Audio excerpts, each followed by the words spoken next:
2008 թվականից ընդհուպ մինչև 2018 հրաժարվում այդ բոլոր առաջարկներից քննադատում համանախագահներին եւ նույնիսկ կոչ անում լուծարել խումբը։ Մենք կշարունակենք մեջբերումը, ես այս պահին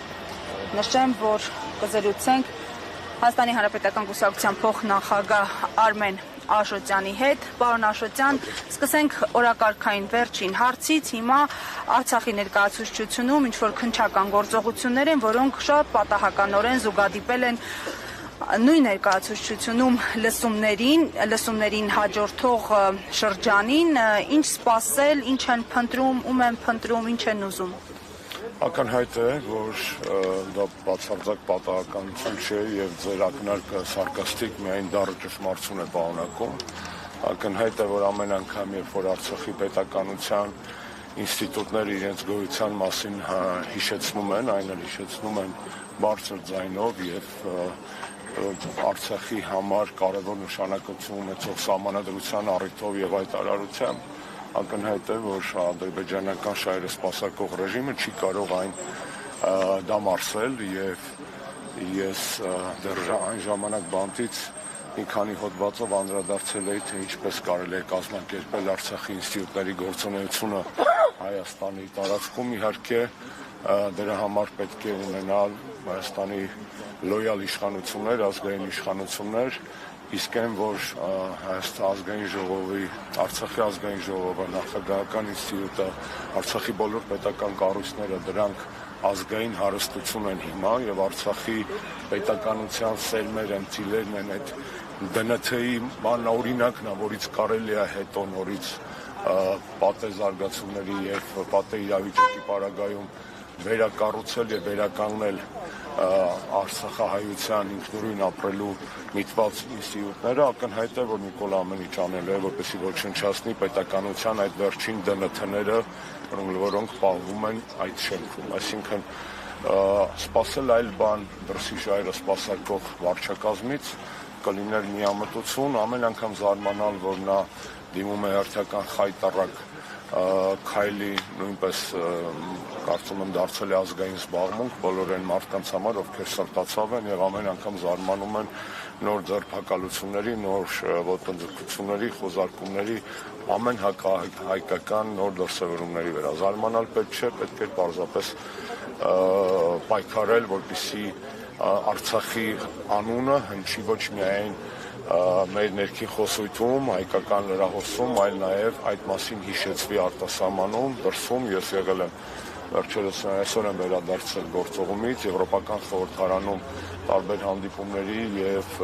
քննարկումների ժամանակ խոսել ենք ոչ միայն Արցախի ռազմաքաղաքական ղեկավարության պատանդառության մասին Բաքվում, այլ Արցախահայության իրավունքների մասին, որոնք այո այսօր գուցե չեն դրվում որպես ինքնորոշման իրավունքի խնդիր, որովհետև այնքան է հետ նահանջել արցախյան խնդիրը Նիկոլ Փաշինյանի ծանր եւ դավաճանական ձեռամբ, որ այսօր մենք խոսում ենք շատ ավելի պարզ բաների մասին, պրիմիտիվ իրավունքների մասին, վերադարձի իրավունք,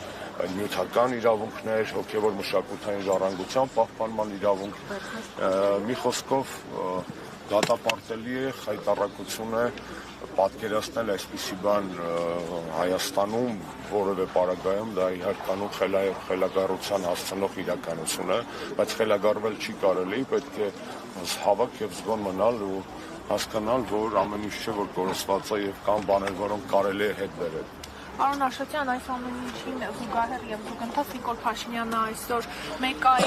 խնդրահարույց հայտարարությամբ է հանդես եկել հենց միջազգային հանրության, միջազգային մամուլի ներկայությամբ, նշելով, որ Բաքվին ուղիղ առաջարկ է անում զուգահեռաբար փակել եւ Արևմտյան Ադրբեջանի եւ Լեռնային Ղարաբաղի հայերի վերադարձի թեման, նշելով, որ ես մեր քաղաքացիների հետ զրուցել եմ, նա իրատեսական չի համարում։ Ես ներողություն եմ խնդրում ռուսերենից համար, բայց այս պարագայում ավելի դիպուկ, քան ռուսական ասացվածքն է, դժվար է ասել, Նիկոլ Փաշինյանը խառնել է խրեն սպայծ, բացարձակ իրար հետ կապ չունեցող հարցեր են, բոլորը դա լավ գիտեն, ժամանակին խորհրդային Հայաստանում ապրող ադրբեջանցիների հետ կապված զուգահեռ հարց է Ադրբեջանի ներկայիս տարածքում ապրող հայության հարցը, Լեռնային Ղարաբաղից անկախ, որովհետև 100,000-ավոր հայեր են ապրել Բաքվում, Գյանջայում, Սումգայիթում եւ զուգահեռներ անցկացնել Լեռնային Ղարաբաղի հայության եւ այստեղ երբեմնի ապրած ադրբեջանցիների միջև, ու պարզապես խայտառակություն է։ Պարզ է, չէ՞ որ ինքը դա հասկանում է։ Ինքը դա հասկանում է, դա հասկանալով ասում, այսինքն նա խուրդում է կներեք բարիս համար մեր վերջին կռվանները դիվանագիտական ճակատում ամեն անգամ ոնց որ ընտանիքը կարիք ունենա ինչ-որ բանի, մերը գնա խոսքի տատու բրիլյանտի մատանին ծախի, ինչա մի կտոր հաց պետք է առնի, հիմա Նիկոլը մերը չի, ոչ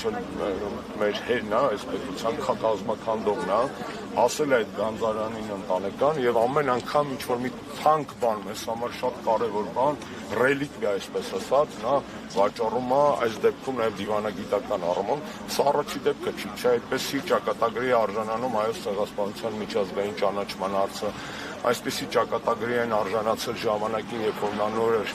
դարձել վարչապետ 18 թվականին իր Ալիևյան շփումներից այդպիսի ճակատագրի արժանացան Վիեննայի եւ Սանկտ Պետերբուրգի պայմանավորվածությունները, այսինքն դա իր համար ձեռագիր է, ինքը չի դա վաստակել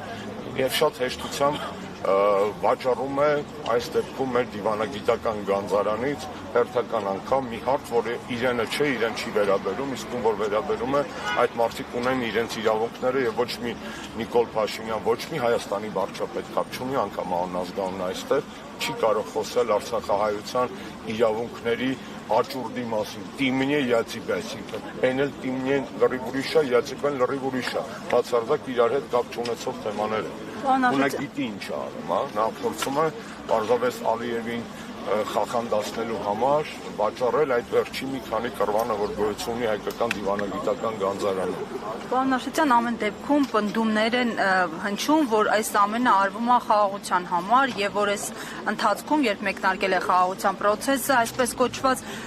սահմանին կրակոց չի հնչել, թշնամու գնդակից զորք չենք ունեցել եւ հետեւաբար պետք է ամեն գնով հասնել այսպես խաղաղության գործընթացի եւ օբյեկտիվորեն խաղաղության գործընթացին փաստացի խոչընդոտում է արցախցիների հայտարարությունները, արցախցիների ակտիվությունը։ Հիմա մենք ունենք իսկապես իրավիճակ, որ հնարավորություն կտա ապագայում այսպես թեկուզ երազել Արցախի հավաքական վերադարձի մասին։ Նախ առաջինը քաղաքական դիվանագիտական զինանոցից այդ հարցը չի կարելի հանել, Արցախի հարցը լուծված չէ, դա ոչ միայն այնպես պնդումա, կենացա, հայրենասիրությունա, պաթոսա, դա եվրոպացի, ամերիկացի, ռուսաստանցի դիվանագիտների հայտարարություններն են, անգամ 44 օրյա պատերազմից հետո։ Միջազգային իրավունքի տեսակետից իրանք այդպիսի լուծումներ տալ չեն կարող, որովհետև այդ իրավունքները անկախտելի են, այդ իրավունքները ֆունդամենտալ են, ունիվերսալ են, եւ ինչ որ մեկի կամաճուկից կախված չեն կամ քաղաքական որոշումից։ Վատա որ Մինսկի խումբը լուծարվեց, վատա որ Նիկոլ Փաշինյանին չկարողացան կառուցել այն ժամկետում, որը թույլ կտար պահպանել եւ չգալ Ադրբեջանի հետ այդ խայտառակ կոնսենսուսի, Բայց մյուս կողմից Մինսկի խմբի չգոյությունը չի նշանակում Արցախի հարցի փակում։ Արցախի հարցը կար, Մինսկի խումբը չկար։ Չէ՞ որ Մինսկի խումբը ստեղծվել է ի արձագանք հարցի, ի արձագանք կոնֆլիկտի։ Հիմա որ Մինսկի խումբը չկա, չի նշանակում Արցախի հարցը փակվել է։ Կամ կարող է փակված համարել ոչ միջազգային իրավունքի տեսակետից, ոչ ռեալ պոլիտիկի տեսակետից այդ հարցը փակված համարվել չի կարող։ Դուք սկսեցիք ձեր հարցադրումը կներեք հիշեցնեք, որ առաջին նախադասում սահմանին կրակոց չկա։ Սահմանին կրակոց չկա միֆը կամ հեքիաթը կներես մենք 18-ին էլ ենք լսել, հիշում եք, գնաց եկավ Ալիևի Դուշանբեում Սիլիբիլի արին, եկան ասին չի կրակում ուղիղ, գիծ ենք հաստատել, նա կառուցողական է, մենք չպետք է իրար համար դիվանագիտական թակարդներ ստեղծենք, դա իր սա հայտարարություններն է 18-19 թվականին, ինչով դա հավաքվեց, վիճղարի հրեշավոր պատերազմով զոհերով, որոնց սպիները առեսօր ոչ միայն իրենց ծանողների ընտանիքների, այլ նաև նորմալ հայի մոտ այդ սպիները չի կարող, այդ վերքերը սպիացած չեն։ Խաղաղություն կարելի կոչել են ինչ որ կատարվում է ծայրահեղ հիվանդագին երևակայության կամ ծայրաստիճան անբարոյականության պարագայում, կամ հիվանդ պետք է լինես, որ այս ամիջ խաղաղություն համարես, կամ կատարյալ անբարոյական, որովհետև այն սիրավեպը, որ իրանք փորձում են հիմա դրսում բեմադրել, չէ, Արմենն ու բանը, Հիկմետը, Ռոմեո եւ Ջուլիետա, դա իրականում սիրավեպ չի, դա Շեքսպիր չի, դա Մարկիս դե Սադա, դա սադոմազոխիզմ է, որովհետև խաղաղության կարելի է հասնել մի պարագայում, երբ որ խաղաղության հասնող կողմերի բացի նրանից, որ պետք է լինեն երաշխավորներ եւ այլն, խաղաղության ձգտող կողմերի միջև պետք է լինի կատարյալ կամ կատարյալի մոտ վստահություն, որտեղ է վստահություն։ Միջնորդ Ամերիկայի Միացյալ Նահանգներին կարող ենք համարել կամ երաշխավոր, թե ուղղակի Ամերիկայի Միացյալ Նահանգները, ինչպես նաև Ռուսաստանը, Եվրոպական միությունը կարող են եւ Իրանը կարող են լինել մեր տարածաշրջանում հայ-ադրբեջանական կարգավորման, այսպես ասած, երաշխավորներ, եթե այդ հարցը ինստիտուցիոնալ ձևով դրվի։ Այս պայմանությամբ Ամերիկայի Միացյալ Նահանգների առջև դրվել է մեկ հարց՝ տնտեսական պրոյեկտ։